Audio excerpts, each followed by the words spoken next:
ठीक है, तो मैंने कैसे दोबारा प्यार फील किया मैं वो बताता हूँ आपको कि आशा की किरण संग भाषा का शुभ प्रकार लिख रहा है। आशा की किरण संग भाषा का शुभ प्रकार लिख रहा है। सुखन सिरहन पवन चितवन मधुर श्रृंगार लिख रहा है। आशा की किरण संग भाषा का शुभ प्रकार लिख रहा है। सुखन सिरहन पवन चितवन मधुर श्रृंगार लिख रहा है। और मिला है आज अरसों बाद हम जैसा हमें कोई।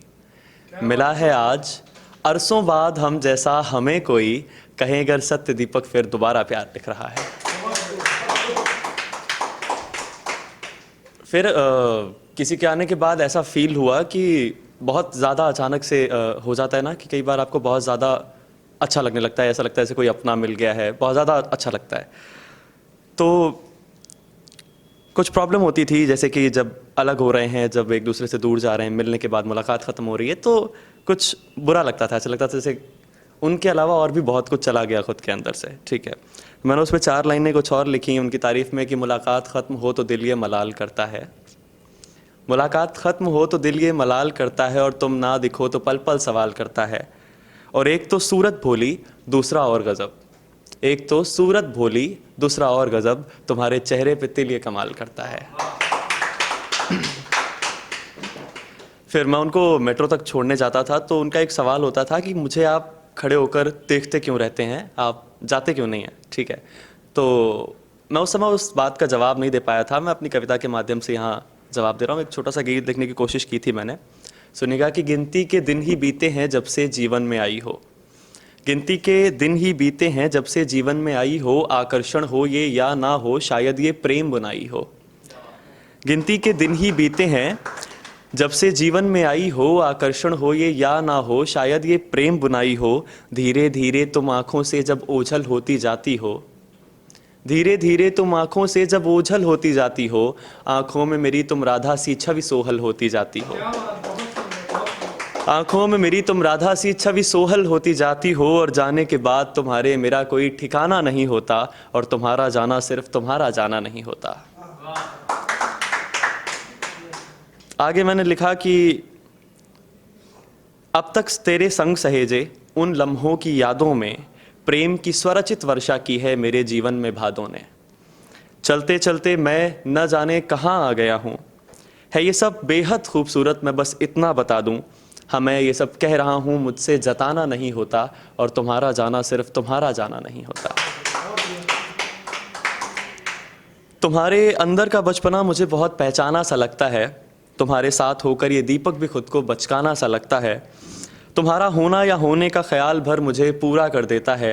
जिस पल मुलाकात ख़त्म हो वो पल अधूरा कर देता है। ये सब ये दिल कहलवा रहा है, मुझसे बताना नहीं होता। और तुम्हारा जाना सिर्फ तुम्हारा जाना नहीं होता। ठीक है, मैं भी कुछ नया लिखने की कोशिश कर रहा था। एक शुद्ध काव्य में मैंने एक गीत लिखने की कोशिश की थी, उसका एक ही बंद मैंने लिखा है। यहाँ ट्राई कर रहा हूँ, आप 5-6 लोगों के बीच में बताइएगा, अगर सही लगता है तो मैं उसे आगे कंटिन्यू करूँगा। ठीक है, कि हूँ प्रेम विवश है उत्कंठा, अद्भुत ये हवा सी आई है। हूँ प्रेम विवश है उत्कंठा, अद्भुत ये हवा सी आई है। मृतप्राय समय के डेरों में जीवन की ज्योति जगाई है। मैंने एक बंद इसका लिखा है, मैं वो सुनाता हूँ आपको कि आई है मेरे वो जीवन में मानो हो खिला एक नव प्रसून। आई है मेरे वो जीवन में मानो हो खिला एक नव प्रसून। वेदना भरा था हर एक क्षण, तुमने ही दिया हर पल सुकून। औषधि बनकर मेरे घावों की हर व्यथा तुम ही ने चुराई है। मृतप्राय समय के डेरों में जीवन की ज्योति जगाई है। और एक मैंने कुछ नई चीज़ फील की कि रिलेशनशिप में क्या होता है। स्टार्टिंग में तो आपकी बहुत सारी बातें होती हैं क्योंकि आपके पास बहुत कुछ होता है एक दूसरे के बारे में जानने के लिए। कुछ समय के बाद कन्वर्सेशन कम होती है, स्वाभाविक है, धीरे धीरे आपके पास बातें खत्म हो जाती हैं। तब वहाँ थोड़ी प्रॉब्लम होने लगती है, दोनों तरफ से होने लगता है, तुम कुछ बोलते नहीं, तुम कुछ बोलते नहीं, तुम कुछ बोलो, तुम कुछ बोलो। ठीक है, होता है ऐसा। लेकिन मैंने थोड़ा स्पेशल फील किया कि पहली बार मुझे ऐसे लगा कि जैसे जब दोनों तरफ भी दोनों चुप हों तब भी वहाँ कोई प्रॉब्लम नहीं है, वहाँ कुछ समस्या नहीं होती है। मैंने क्या एग्जैक्टली फील किया मैं वो बता रहा हूँ आपको। और इसमें मैंने कोई कंपैरिजन करने की कोशिश नहीं की है खुद की या किसी और की, कोई कंपैरिजन नहीं है। ये बस एक भावना है जिसे समझने की कोशिश कीजिएगा। ठीक है, और इस पे आप सबका समर्थन चाहूँगा क्योंकि मुझे लगा शायद ये मैंने कुछ अच्छा लिखा है। तो आप सुनिएगा कि दूरभाष यंत्रों पर दोनों चुप्पी साधे बैठे हों। सिर्फ 4 लाइनें हैं कि दूरभाष यंत्रों पर दोनों चुप्पी साधे बैठे हों, तब भी मानो प्रेम प्रीति के राग सुनाई देते हों। मानो मीरा देती हो भक्तिमय प्रेम के संबोधन और सामने भक्त विवश वो कृष्ण कन्हई बैठे हों।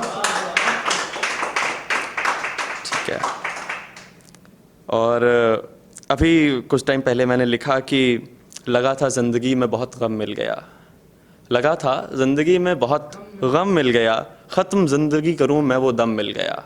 लगा था ज़िंदगी में बहुत गम मिल गया, ख़त्म ज़िंदगी करूं मैं वो गम मिल गया।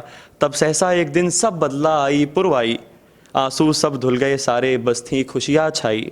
मैं खोया किसी नई अखियों के झरोखे में, खोजा हो जल जस रेत में मृग के धोखे ने। उस दिन कोई दोबारा फिर संज्ञान में आया, पाकर जिसको मैंने खुद को वापस पाया।